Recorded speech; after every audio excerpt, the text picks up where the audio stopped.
신약성경 히브리서 11장 24절에서 26절, 오늘은 우리가 한 목소리로 같이 봉독하겠습니다. 믿음으로 모세는 장성하여 바로의 공주의 아들이라 칭함받기를 거절하고 도리어 하나님의 백성과 함께 고난받기를 잠시 죄악의 낙을 누리는 것보다 더 좋아하고 그리스도를 위하여 받는 수모를 애굽의 모든 보화보다 더 큰 재물로 여겼으니 이는 상주심을 바라봄이라. 아멘. 우리가 지금 계속해서 히브리서 11장에 기록된 믿음에 대해서 배우고 있는데요. 우리가 지난번에는 모세 부모의 믿음을 통해서 모세 한 사람이 구원을 받게 되었고, 그리고 우리가 그 다음 배운 게 노아의 믿음에 대해서 배웠죠. 그래서 노아의 믿음을 통해서 한 가족이 구원을 받았고, 그리고 오늘은 모세라는 인물을 통해서 한 민족이 구원을 받는 그 믿음이 어떠한 것인지 좀 살펴보려고 합니다. 이제 2025년이 2주 정도밖에 남지 않았습니다. 사실 우리가 이제 한 해 동안 삶을 이렇게 되돌아보기도 하는데, 저는 이 말씀을 준비하면서 올 한 해 동안 제가 믿음으로라는 말로 기록될 수 있는 삶의 모습이 얼마나 있었을까를 좀 생각해 봤습니다. 내가 하나님의 백성으로서 믿음으로 살았는가? 제가 좀 정리를 했는데 많지 않습니다. 어떤 면에서는 아예 없다고도 할 수 있습니다. 근데 오늘 본문은 모든 말씀이 믿음으로라는 단어로 시작을 합니다. 그리고 그 믿음으로 시작된 인물들 중에서 가장 중요한 인물이 본문에서는 모세입니다. 히브리서 11장에는 총 18명의 명단들이 나오는데 그 중에서 가장 지면을 많이 할애하는 인물이 모세와 아브라함입니다. 이유가 있습니다. 아브라함은 하나님께서 이 땅에 하나님의 나라를 만드시기 위해서 에덴이라고 하는 동산에 아담과 하와를 두셨는데, 그 아담과 하와가 범죄로 인해서 그 하나님의 나라의 완성이 실패했습니다.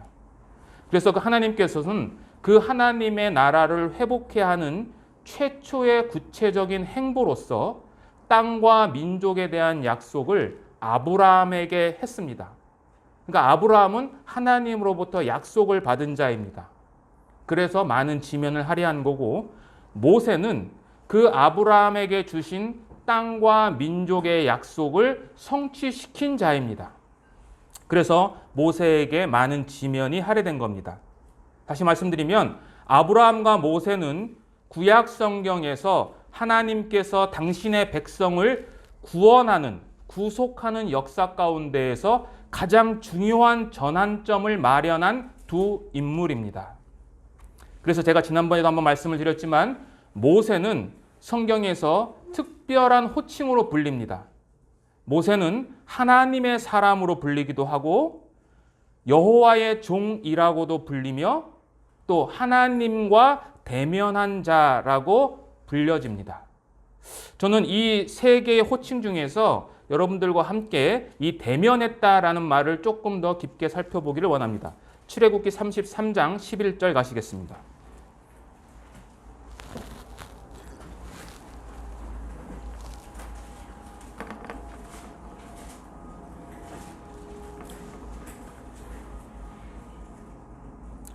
출애굽기 33장 11절입니다. 제가 읽겠습니다. 봉독하겠습니다.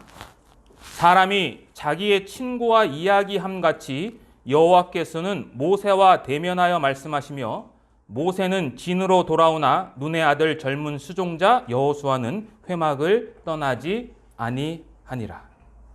지금 이 출애굽기 33장 11절은 7절부터 시작되는 내용을 종결하는 내용입니다.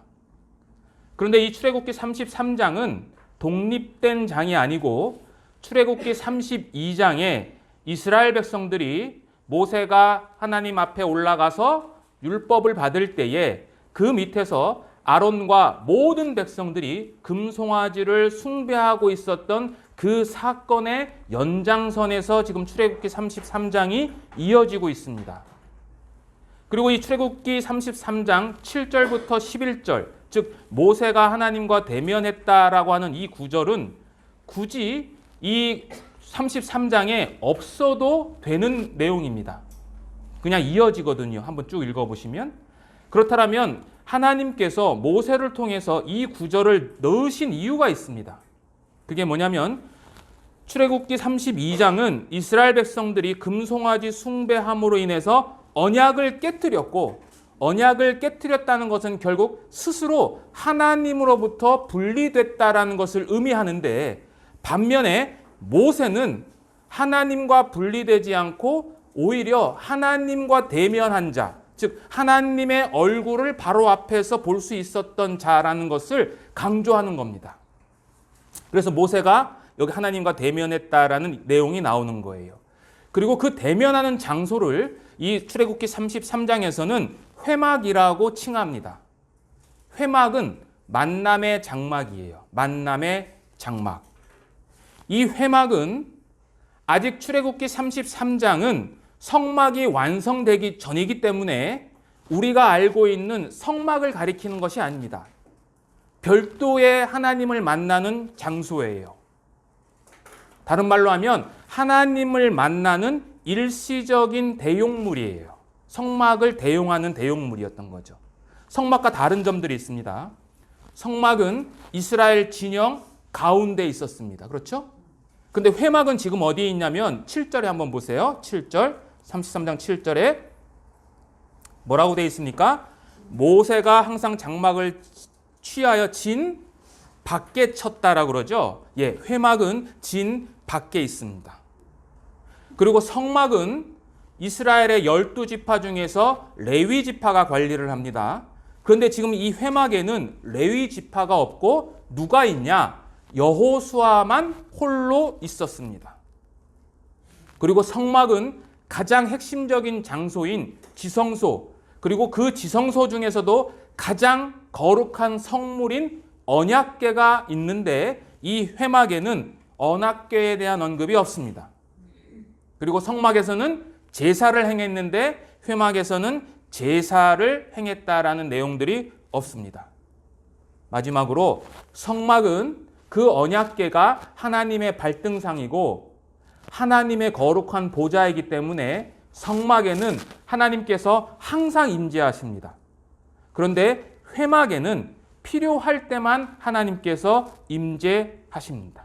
이러한 차이점이 있는데 어쨌든 이 출애굽기 33장은 모세가 하나님과의 만남을 굉장히 강조합니다. 9절 한번 보시겠습니다. 9절 보시면 자 같이 한번 읽어볼까요?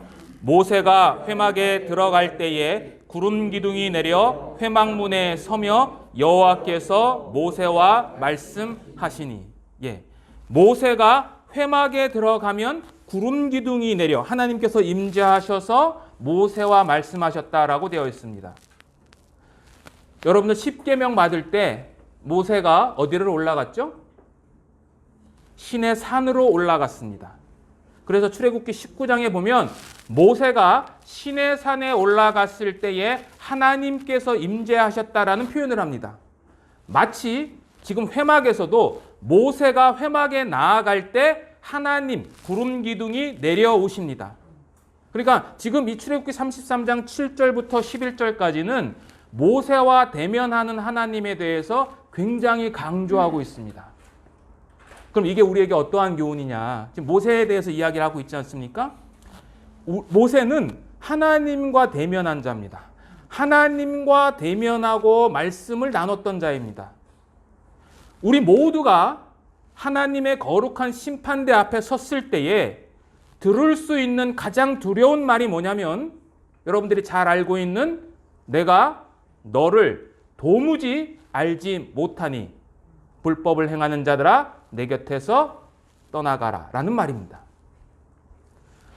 우리는 지금 살아있는 동안 주님을 잘 안다고 여기고 있는데 만약에 우리가 주님으로부터 이 말을 듣게 된다면 이것보다 더 비극적인 장면은 없습니다.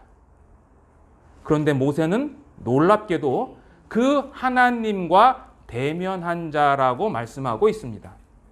이처럼 위대한 모세의 삶의 비밀은 믿음에 있었고, 오늘 본문은 그 믿음이 어떠한 종류의 믿음이었는지에 대해서 구체적으로 설명하고 있는데, 특히 세 개의 단어를 통해서 그거를 강조합니다. 첫 번째는 거절한다라는 단어입니다. 24절 거절한다. 그리고 25절 더 좋아했다. 그리고 마지막으로 26절에 여겼다라는 이 세 개의 용어를 통해서 모세의 믿음, 그리고 우리가 오늘 살펴볼 모세가 한민족을 구원하는 믿음이 어떠한 것인지에 대해서 우리들에게 말씀을 주시고 있습니다. 그래서 오늘은 이 믿음에 대해서 살펴볼 건데요. 모세의 이러한 믿음은 첫 번째 특징이 뭐냐면 즉흥적인 믿음이 아닙니다. 모세의 믿음은 즉흥적이지 않았습니다. 24절 다시 본문 돌아가시겠습니다. 신약성경 히브리서 11장 24절입니다.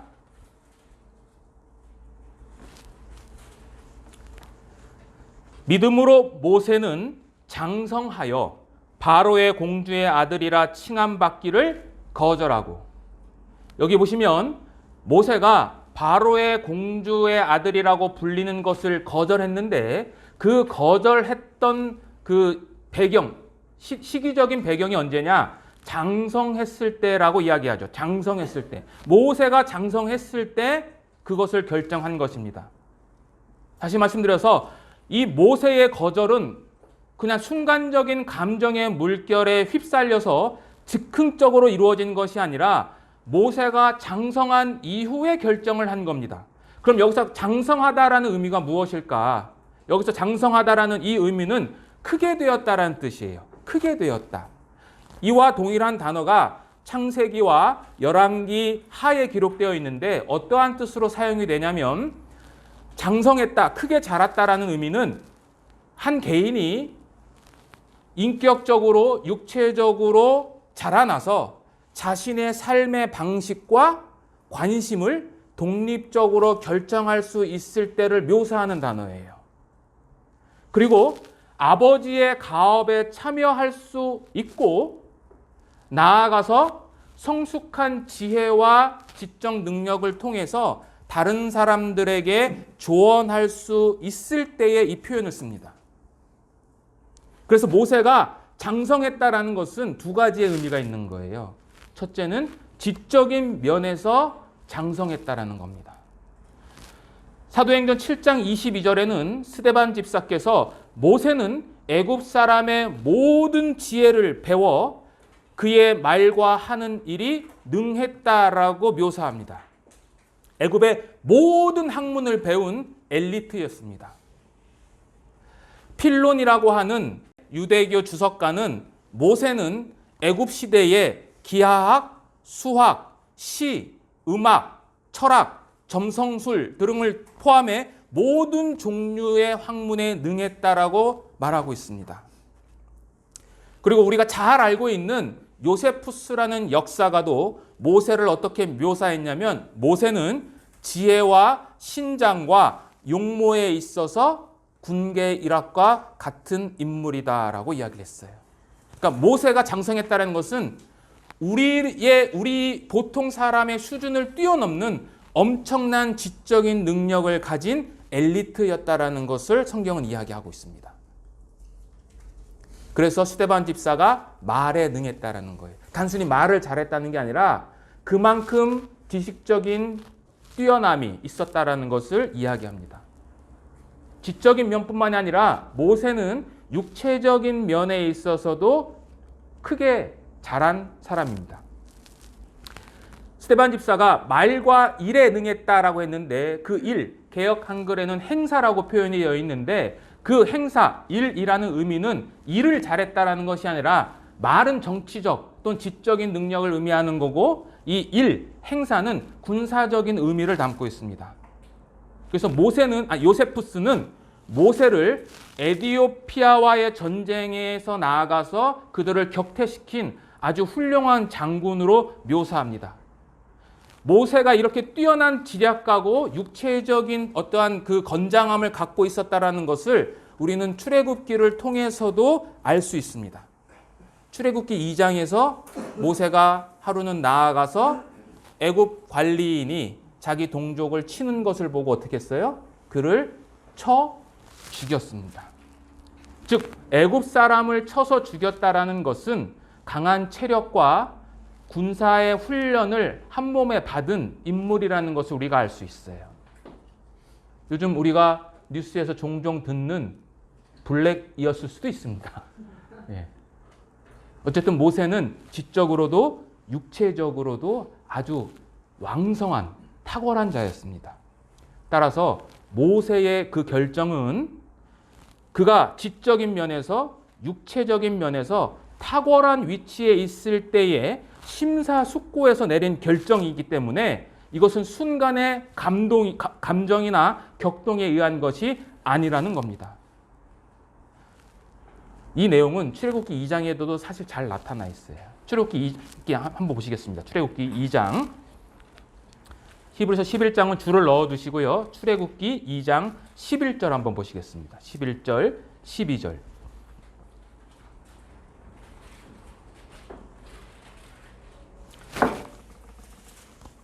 제가 읽겠습니다. 모세가 여기 장성한 후에라고 되어 있죠. 장성한 후에 한 번은 자기 형제들에게 나가서 그들이 고되게 노동하는 것을 보더니 어떤 애굽 사람이 한 히브리 사람 곧 자기 형제를 치는 것을 본지라. 좌우를 살펴 사람이 없음을 보고 그 애굽 사람을 쳐 죽여 모래 속에 감추니라. 모세가 장성했을 때에 있었던 한 에피소드, 일화를 기록했는데 여기 보시면 하루는 모세가 봤다라고 그러죠. 여기서 봤다라는 것은 그냥 단순히 보는 게 아니고 여기서 보다라는 이 단어는 강렬한 관심을 갖고 관찰하는 것을 말하는 거예요. 그러니까 대충 보는 게 아니라 아주 심사숙고하고 왜 그런가라고 살피면서 본 거죠. 근데 누구를 봤냐면 성경은 자기 형제를 봤다라고 그래요. 그렇죠? 그리고 이 방금 읽으신 이 두 구절 안에는 형제라는 표현이 반복되죠. 자기 형제, 그 다음에 형제. 그렇죠? 이 말은 뭐냐? 오랜 세월 동안 모세는 애굽 궁정 안에서 생활했지만 모세의 잠재적인 내면 안에는 자신의 백성과 자신의 핏줄로부터 스스로가 격리시키지 않았다라는 것을 이야기하는 거예요. 그리고 이 모세가 그렇게 관심을 가지고 관찰한 것뿐만 아니라 좌우를 살펴 사람이 없다라는 것을 보고 사람을 쳤죠. 이 좌우를 살폈다라는 것은 단순히 자기가 그 애굽 관리인을 때려야 되는데 다른 사람이 있으면 그 폭행의 행위가 들킬까 봐 사람이 없는 것을 확인했다라는 내용이 아니에요. 이 원래의 뜻은 뭐냐면 이 동일한 용어가 이사야서에서 딱 한 번 등장하는데 어떻게 활용이 되냐면 하나님께서 이 땅을 보셨을 때에 아무도 중재할 사람이 없는 것을 보셨다라는 표현이 있어요. 즉 모세는 지금 애굽 관리인이 자신의 동족을 심하게 때리고 있는데 주변에 보니까 아무도 그것을 중재할 수 있는 사람이 없는 것을 보고 행동한 거예요. 그리고 그 행동이 우발적인 행동이 아니라 그 애굽 사람이 자기 동족에게 행한 그대로 행한 거죠. 애굽 사람이 친다라고 되어 있죠. 그리고 모세가 그 애굽 사람을 쳤다라는 단어가 있어요. 왜 같은 단어예요. 동일한 단어인데 그 치다라는 단어가 어떠한 의미냐면 그냥 이렇게 한 대 툭 때린 게 아니라 이 치다라는 단어는 다른 성경에서는 심하게 때려서 죽일 정도의 폭행을 가하는 거예요. 그러니까 쉽게 말씀드려서 모세는 눈에는 눈, 이에는 이로 맞선 거죠. 그래서 어떤 면에서 모세의 행위는 정당한 행위였어요.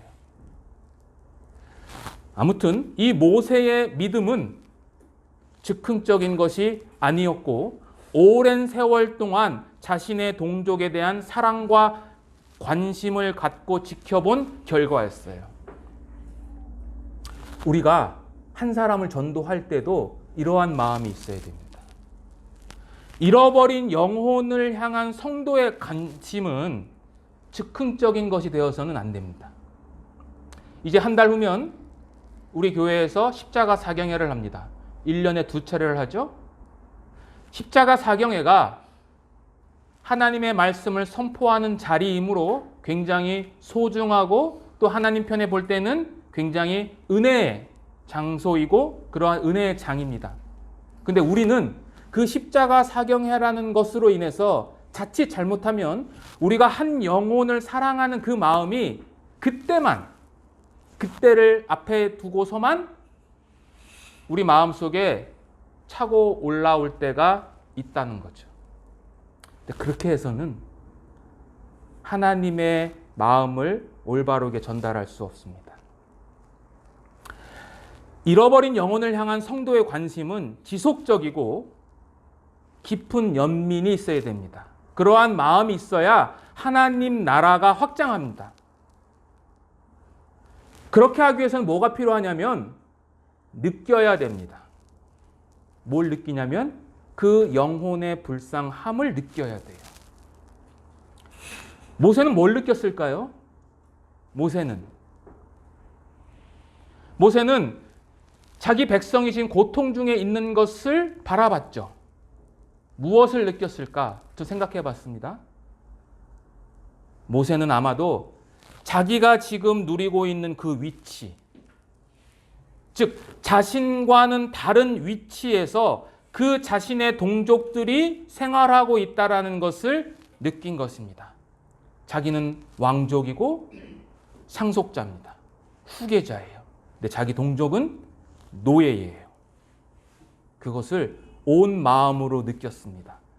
그래서 자기 동족을 구원하는 행동을 한 것입니다. 여러분들과 저의 위치가 어떤 위치입니까? 어떤 위치예요? 우리는 왕이잖아요. 거룩한 제사장이고 우리는 거룩한 왕이지 않습니까? 하나님의 자녀잖아요.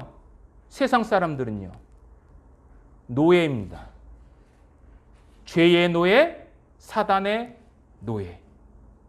근데 우리는 그들에 대해서 아무런 감정을 느끼지 못합니다. 그러니까 전도에 대한 열정이 없는 거예요. 말로는 전도해야 됩니다. 복음을 전해야 됩니다라고 하는데 그것은 그냥 내 머리에서 입으로 나오는 거지 내 마음 깊은 곳에서 올라오는 그러한 사랑의 외침이 아닌 것입니다. 우리가 전도를 하려면 이러한 마음이 있어야 돼요. 바울이 이 마음을 아주 잘 표현했습니다. 로마서 9장입니다. 로마서 9장 한번 보시겠습니다. 신약성경 로마서 9장 1절부터 3절입니다. 로마서 9장 1절에서 3절 우리 천천히 한번 같이 봉독하겠습니다.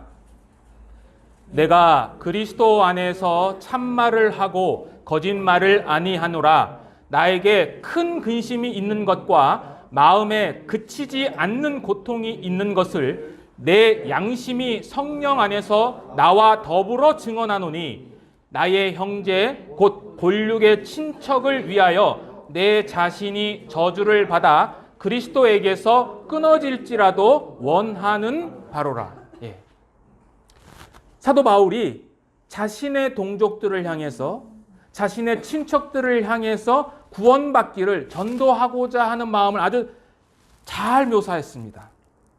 여기 동족을 구원하는 바울의 마음에 대한 전제 조건이 2개 있습니다.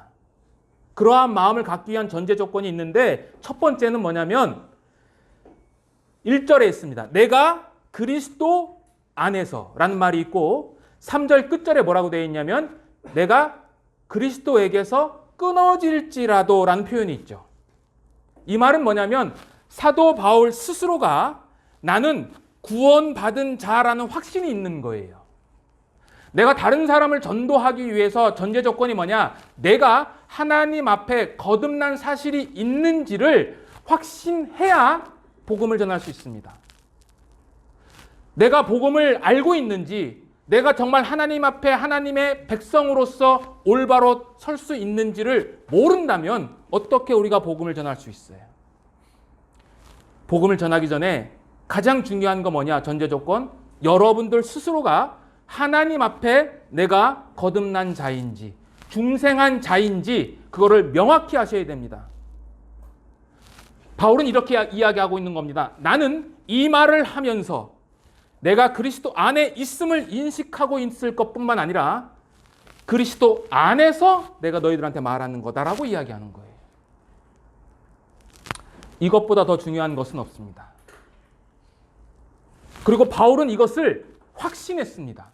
로마서 8장 38절 한번 보세요. 바울이 로마서 9장 1절을 말하기 전에 8장 38절에 이렇게 고백합니다. 내가 어떻게 하노니? 확신하노니. 내가 확신하노니 사망이나 생명이나 천사들이나 권세자들이나 현재일이나 장래일이나 능력이나 높음이나 깊음이나 다른 어떤 피조물이라도 우리를 우리 주 그리스도 예수 안에 있는 하나님의 사랑에서 끊을 수 없다. 그는 확신했습니다. 그리스도의 사랑이 그 어떤 환경 속에서도 끊을 수 없다. 나는 하나님 앞에 중생한 자다를 먼저 고백했고 그 다음에 복음을 전했습니다. 성경은 우리가 구원에 대한 확신을 갖기를 원하십니다. 요한일서 5장 13절에 보시면 내가 하나님의 아들의 이름을 믿는 너희에게 이것을 쓰는 것은 너희로 하여금 너희에게 영생이 있음을 알게 하려 함이라 라고 했어요. 요한일서를 사도 요한이 쓴 목적이 뭐냐? 너희 안에 영생이 있는 것을 알게 하기 위해서 내가 쓴 것이다. 그러므로 이 구원의 확신은 우리에게 필요 조건이 아니라 이거는 필요 충분 조건입니다. 무조건 이거는 우리 안에 있어야 됩니다. 이건 선택이 아닙니다. 여러분들 하나님 앞에 중생하셨습니까? 그렇지 않다면 우리는 복음을 전할 수가 없습니다. 두 번째 전제 조건은 뭐냐면 양심의 증거입니다. 바울은 로마서 9장에서 내가 내 친족들을 향해서 구원받기를 그 간절한 마음이 내 양심 안에서 증언한다라고 이야기를 하죠. 내 양심이 증언한다라고 그래요. 이 말은 직역을 하면 내 양심도 나와 함께 증거한다라는 겁니다. 내 양심도 함께 증거한다. 바울의 그 양심은 그의 진실성을 입증하는 내적인 증인입니다. 더 중요한 게 뭐냐면 그 양심의 증거를 성령 안에서 그 양심이요 성령과 연결됩니다. 성령과 연결되기 때문에 그가 말하는 말의 신빙성을 더욱 강화시키는 거예요. 다시 말씀드리면 바울은 자신이 가지고 있는 정직함과 최선의 진지함을 넘어서서 양심의 증거 그리고 성령께서 함께 하시는 그 증거를 통해서 내가 너희들을 사랑한다는 것을 내가 너희한테 말하고 있다라는 거죠. 이 사도 바울의 심정은 출애굽기 32장에서 모세가 이스라엘 백성들을 향해서 중보하는 그 기도의 내용과 정확하게 일치합니다. 출애굽기 32장에서 금송아지를 숭배하고 있을 때 하나님이 어떻게 하신다고 그랬어요? 내가 너를 통해서 다시 시작하겠다고 그러죠. 그때 모세는 자기의 생명을 겁니다. 내가 이 백성을 위해서 기도합니다. 그들의 죄를 용서하여 주시옵소서. 그리고 주께서 기록하신 책에서 내 이름을 지워달라고 하는 거죠. 자신의 영혼의 모든 것을 걸고 이스라엘 백성들을 향해서 중보하는 모습은 이 바울의 모습과 동일하고, 이 바울과 모세의 심정은 마치 예수님께서 죄인들을 구원하시기 위해 대속물로 자신을 들이셨을 때 가지셨던 생각과 가장 가깝습니다. 사실 이렇게 설교하는 저도 모세와 바울 속에 있었던 그 사랑의 분량을 사실 측정하기가 어려워요. 여러분들도 그럴 겁니다. 그들의 마음속에 있었던, 정말 바울이 양심이 증거하는 그 마음, 모세가 생명책에서 지워달라고 했던 그 고백을 우리가 어떻게 이해할 수 있어요? 그런데 우리는 그 길로 가야 됩니다. 그 마음이 우리 안에 있어야 되는 거예요. 우리가 잃어버린 영혼들에 대한 관심이 없다라는 것은 결국 뭐냐? 우리의 영적인 상태가 하나님 앞에 보실 때에 합당하지 않을 정도가 아니라 완전히 배역한 일을 하고 있다는 것을 보여주는 시금석이에요. 단순히 이론적이고 지적인 그리스도인들과 살아있는 영적인 생명력을 갖고 있는 그리스도인들과는 명확하게 구분됩니다. 우리는 어떤 그리스도인입니까? 지적이고 이론적인 그리스도인입니까? 아니면 생명력이 활동하는 정말 살아있는 그리스도인입니까?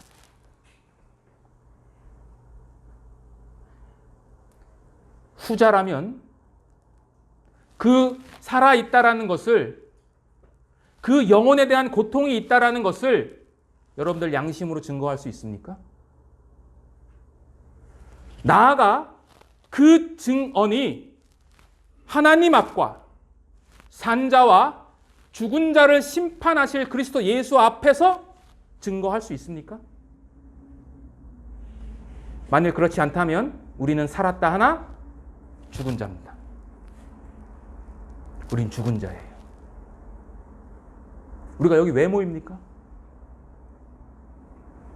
우리는 이 잃어버린 영혼들을 위한 그러한 깊은 사랑을 가지고 하나님의 대사로서 복음을 전하기 위해서 이곳에 함께합니다. 그것이 첫 번째입니다. 그리고 그 모든 것들을 통해서 하나님께 영광 드리기 위해서 우리는 모입니다. 이게 모세의 첫 번째 믿음입니다. 두 번째 믿음은, 모세의 믿음은 거절하는 믿음입니다. 다시 히브리서 본문 돌아가시겠습니다.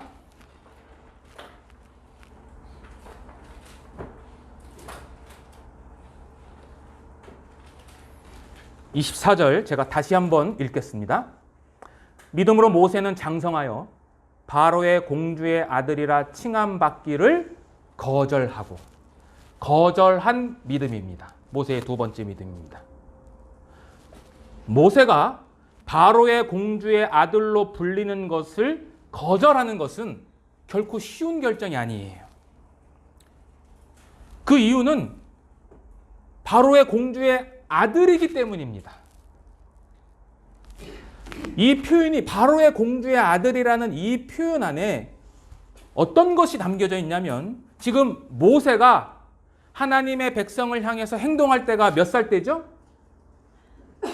40세 되었을 때입니다.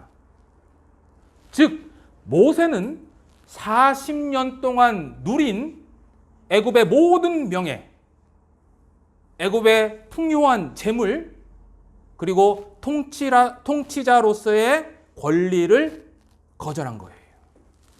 이게 쉽겠습니까? 어렵습니다. 여기서 바로의 공주의 아들이라는 이 단어는 상속자라는 의미예요. 상속자. 상속자라는 것은 법적인 권리를 갖고 있다는 거죠. 그러니까 모세는 가만히 있으면 뭐가 되는 거냐면 애굽의 통치자, 바로가 됩니다. 모세는 그 법적인 권리를, 당연한 권리를 거절하고 포기했습니다. F.B. 마이어라는 이 설교자께서는 애굽 상류 사회에서, 초상류 사회잖아요. 모세가 누렸던 그 모세의 위상을 이렇게 묘사했습니다. 제가 적어왔습니다. 그가 마차를 타고 거리를 나가면 왕자의 행차 앞에 무릎을 꿇으라 라는 호령이 퍼져나갔을 것이고, 나일강으로 가면 황금으로 꾸며진 의전용 배에 향락적인 풍악이 울려 나왔을 것이다. 무엇이든 그가 원하기만 하면 애굽의 재화와 보물을 거의 무제한으로 손에 넣을 수 있었다. 요즘 금수저라는 말 많이 하잖아요. 한 단계 더 높은 게 다이아몬드 수저인데, 모세는 다이아몬드 수저를 넘어선 인물이라고 볼 수 있습니다. 모든 것을 누릴 수 있는데 그거를 거절한 거예요. 그 거절했다는 것 안에 여러분 한번 생각을 해보세요. 1년도 아니고 10년도 아니고 20년도 아니고 40년을 누렸다니까요. 공자는 40을 불혹이라고 그랬죠. 어떠한 유혹에도 흔들리지 않아야 돼요, 모세는요. 근데 모세는 흔들렸습니다. 뭐 때문에요? 하나님의 말씀 때문에 흔들렸어요. 눈에 보이는 것들에 대한 강렬한 유혹은 쉽게 거절할 수 없어요. 여러분들 성경에 기록된 최초의 범죄들이, 아주 유명한 범죄들이 전부 다 눈에 보는 것 때문에 시작된 거 아십니까? 인류 최초의 범죄가 뭐 때문에 시작됐죠? 보암직도 하고, 먼저 봤어요. 보암직도 하고. 하와의 범죄는 보는 것으로 시작했습니다. 인류의 최초의 범죄. 여호수아가 가나안 정복을 했을 때에 첫 번째 범죄가 뭔지 아십니까? 아간이라는 사람이 아이성에서 탈취한 전리품을 숨겨놓은 게 첫 번째 범죄입니다. 그 아간의 범죄가 어떻게 발생됐는지 성경은 이야기하고 있는지 아십니까? 금덩이를 보고 탐내어 가졌다라고 이야기하고 있습니다. 여호수아 7장 21절이에요. 그 위대했던 다윗의 첫 번째 범죄가 뭡니까? 예, 한낮에 옥상에서 그 밧세바가 목욕하는 것을 보고 음행죄를 저질렀죠. 보이는 것을 거절하는 것은 정말 어려웁니다. 더군다나 그 보이는 것이 손에 잡힐 듯한 것이 아니라 그냥 바로 눈앞에 있는 겁니다. 그런데 모세는 눈에 보이는 풍요를 포기했습니다. 가만히 있으면 죽을 때까지 한없이 누릴 수 있는 것들입니다. 근데 모세는 거절했습니다. 그럼 그 반대편에 있는 건 뭐가 기다리고 있었을까요? 내가 이 애굽의 풍요를 거절했을 때에 그 반대편에서 기다리고 있었던 것. 예, 고난이죠. 뭐가 보여요? 찌들어 지쳐있는 노예가 보입니다. 400년 동안 찌든 노예, 그게 모세 앞에 있는 거예요.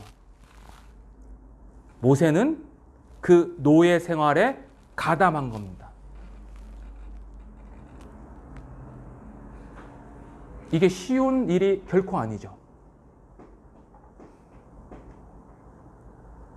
죄송한 표현이지만 요 앞에 가시면 삶에 찌드신 분들이 많이 있어요.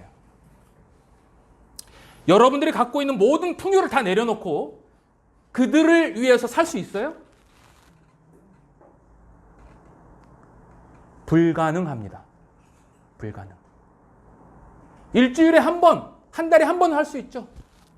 배식도 하고 봉사도 하고. 모세는 일주일에 한 번, 한 달에 한 번이 아니라 80세가 됐을 때에 40년을 그들과 함께 했습니다. 불가능합니다. 모세는 그걸 했어요. 그렇게 할 수 있었던 이유가 뭐냐?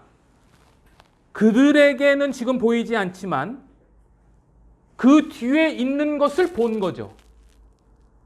그게 뭐냐면 하나님의 약속이고, 그 하나님의 약속은 보이지 않습니다.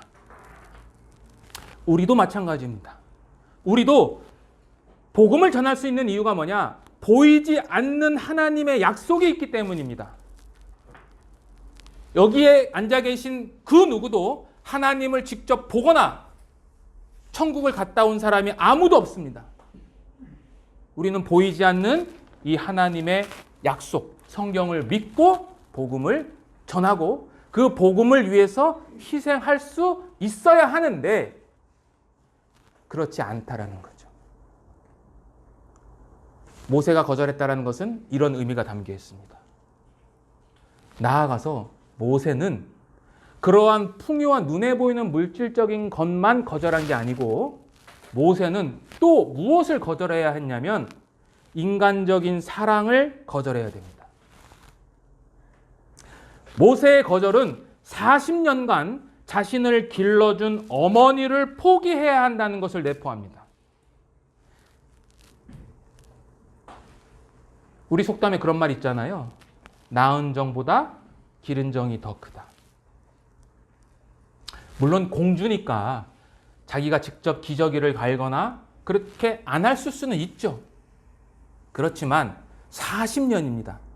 아주 아장아장 걸을 때부터 시작해서 자신에게 첫 번째 엄마라고 불렀을 때를 그 공주는 기억하고 있었을 거예요.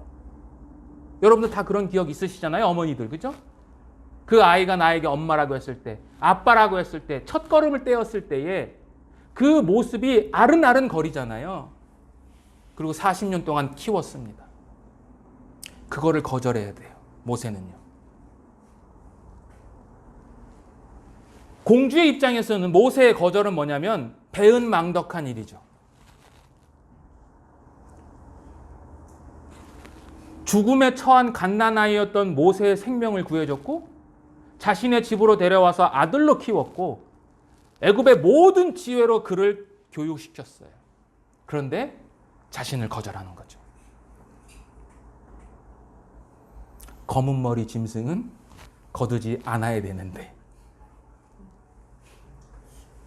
모세는 그 거절을 한 거예요. 여러분들이 만약에 모세라면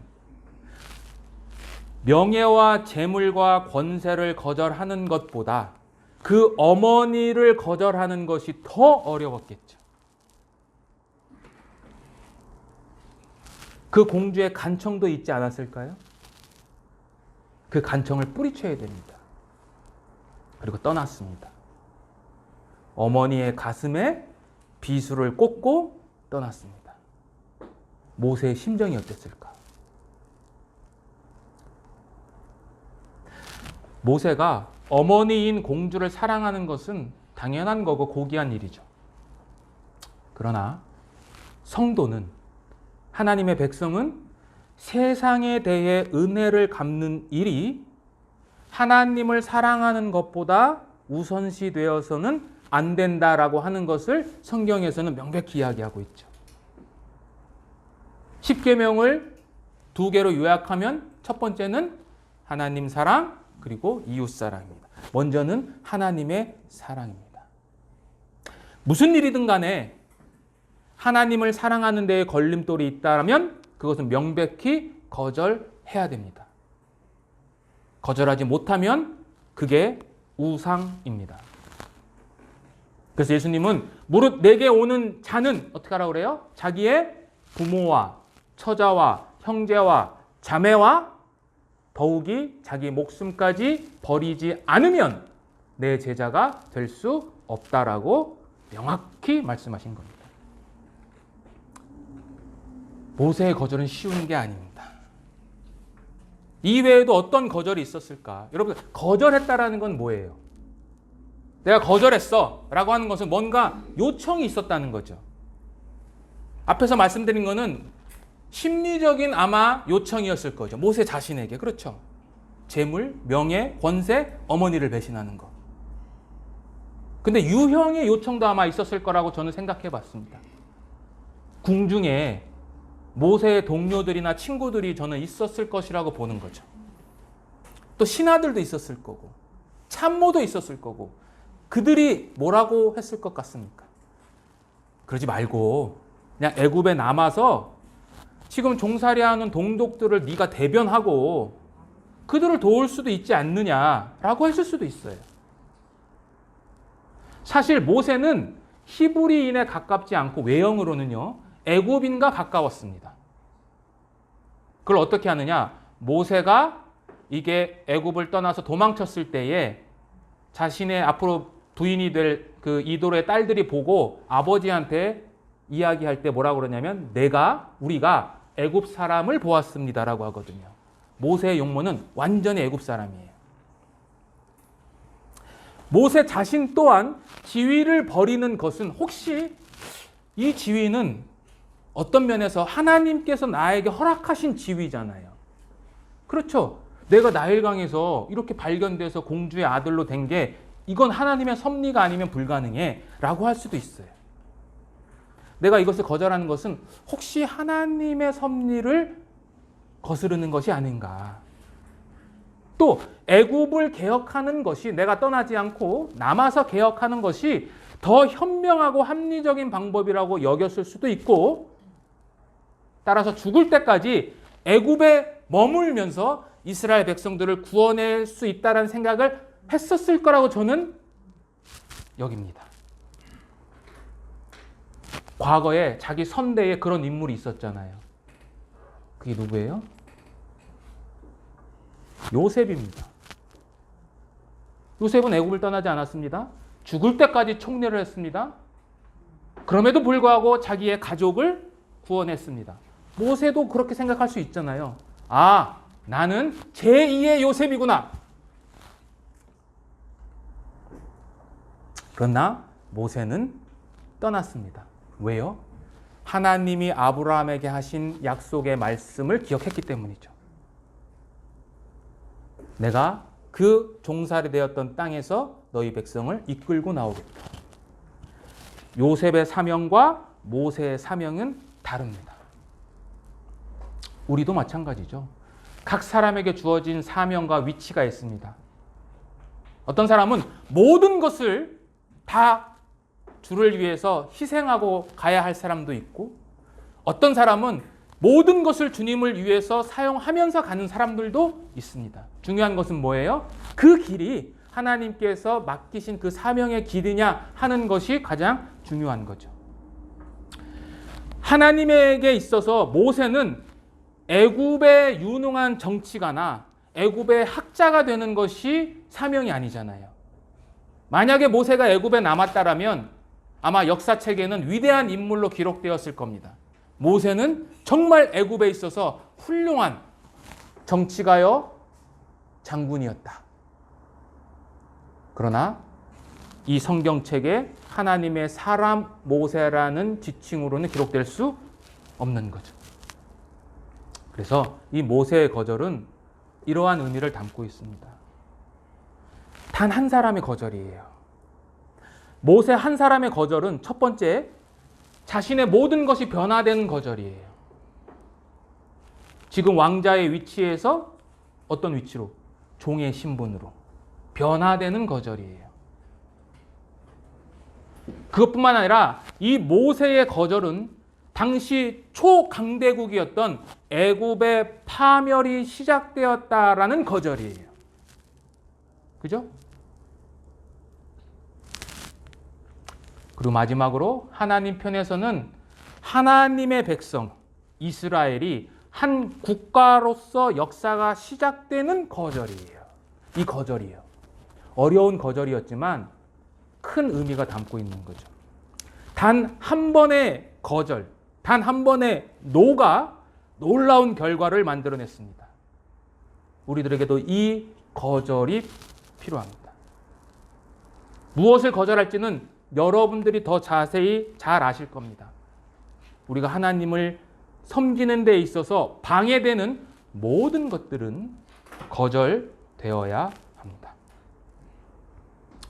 모세는 거절했고 예수님도 하늘 보좌를 거절하시고 이 땅에 내려오셔서 우리를 구원하셨어요.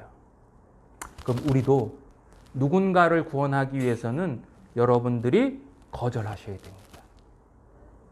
그것이 모세가 우리에게 주는 두 번째 교훈입니다. 자, 세 번째 교훈입니다. 마지막 교훈인데요.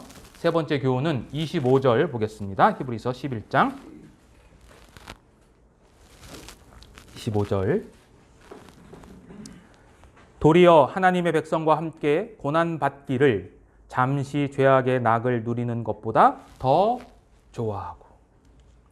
모세의 세 번째 믿음은 고난받기를 더 좋아하는 믿음입니다.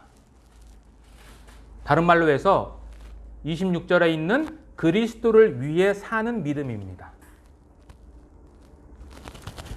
히브리서 저자는 모세가 바로의 공주의 아들로 불리는 것을 거절한 이유에 대해서 두 가지로 설명합니다. 첫 번째는 그 애굽의 생활이 잠시 누리는 죄악이다.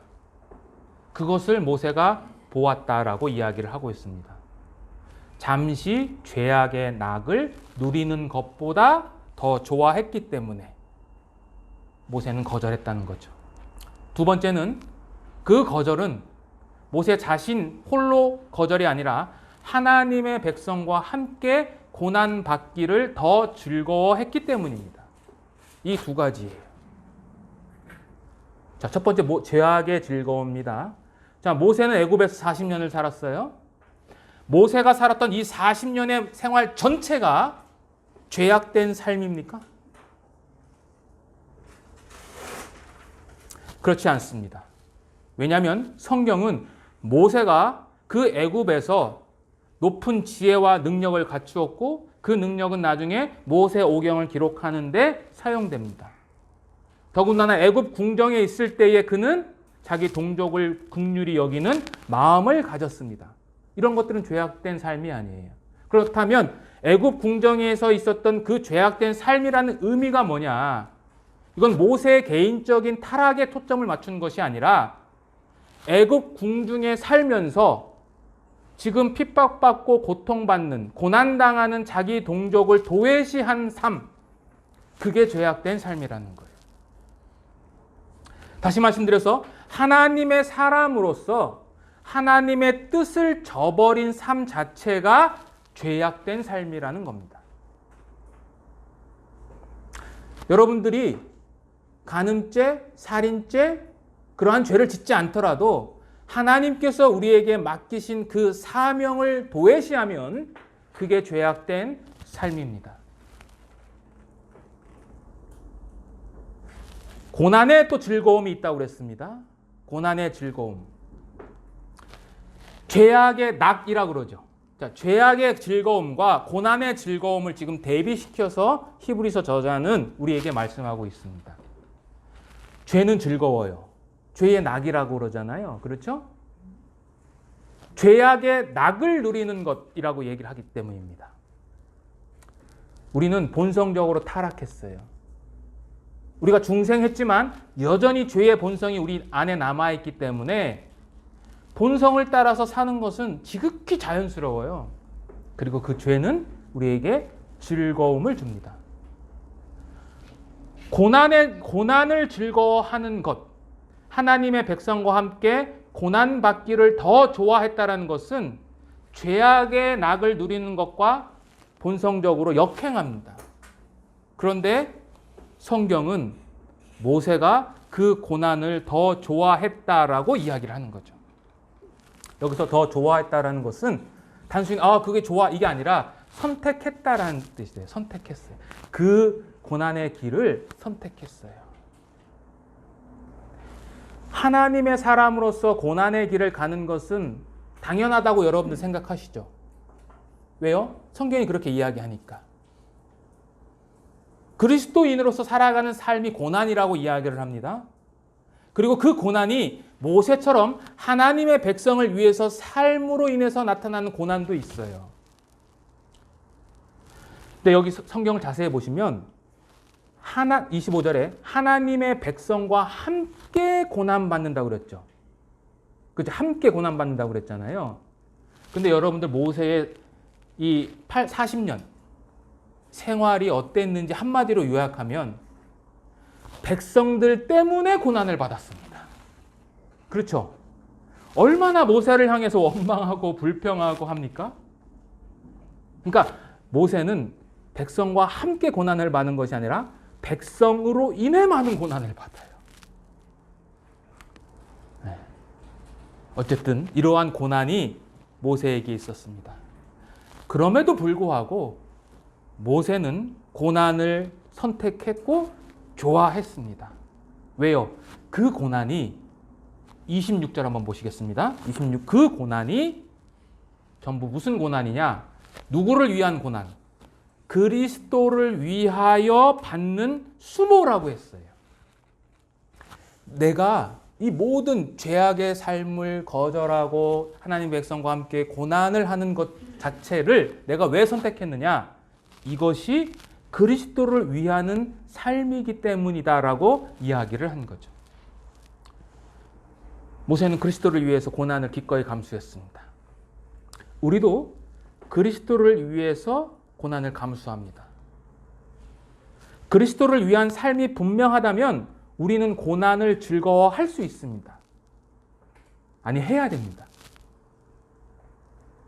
우리가 그리스도를 위한다 라는 것이 우리 안에 정말로 확고히 서 있다면 그 어떠한 고난도 고난이 될 수가 없고 즐거워할 수 있는 거죠. 선택해야 됩니다. 능동적으로 결단해야 됩니다. 사도 바울도 자신이 가지고 있는 모든 것을 거절했습니다. 자신의 지위, 자신이 가지고 있는 재산, 자신이 가지고 있는 명예 다 배설물처럼 여겼다라고 고백합니다. 왜요? 그리스도를 아는 것이 더 귀중하고 소중하기 때문에 모든 것을 배설물로 여겼다라고 이야기를 하고 있습니다. 모세의 삶은 이러한 삶입니다. 우리는 이 모세의 믿음을 본받아야 합니다. 그래야 우리를 통해서 하나님의 나라가 확장됩니다. 우리는 한 민족을 구원하는 모세의 믿음이 무엇인지 지금까지 쭉 살펴보았습니다. 모세의 믿음은 단순히 감정에 휩쓸린 즉흥적인 충동이 아니었고 그는 지적으로, 육체적으로 탁월한 상태에서 내린 결정이었습니다.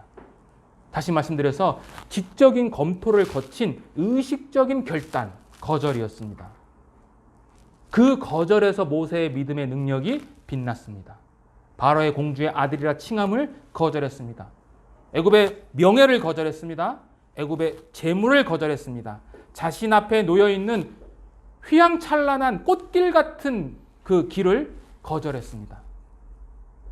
우리는 무엇을 거절합니까? 무엇을 거절하고 있습니까? 우리의 손에 쥐어진 세속적인 안정, 일시적인 쾌락, 그런 것들을 거절하는 용기가 바로 모세의 믿음을 담는 믿음입니다. 모세가 이 모든 것을 거절할 수 있었던 것은 그 믿음이 자신의 삶이 그리스도를 위하는 삶이라는 것을 명확히 했기 때문입니다. 그래서 하나님의 백성과 함께 고난받기를 더 좋아했습니다. 고난은 피하고 싶고 고난은 오지 않기를 바라지만 그 고난은 결국 우리를 주님의 형상으로 만드는 촉진제가 됩니다. 우린 결단해야 됩니다. 모세처럼 결단해야 됩니다. 이 땅의 보화보다 하늘의 보화를 택하시고 세상의 명예보다 그리스도를 위한 수모를 택하셔서 우리는 참된 믿음의 사람으로 다시 한번 하나님을 향한 믿음의 사람으로 굳건히 서셔야 합니다. 기도드리겠습니다.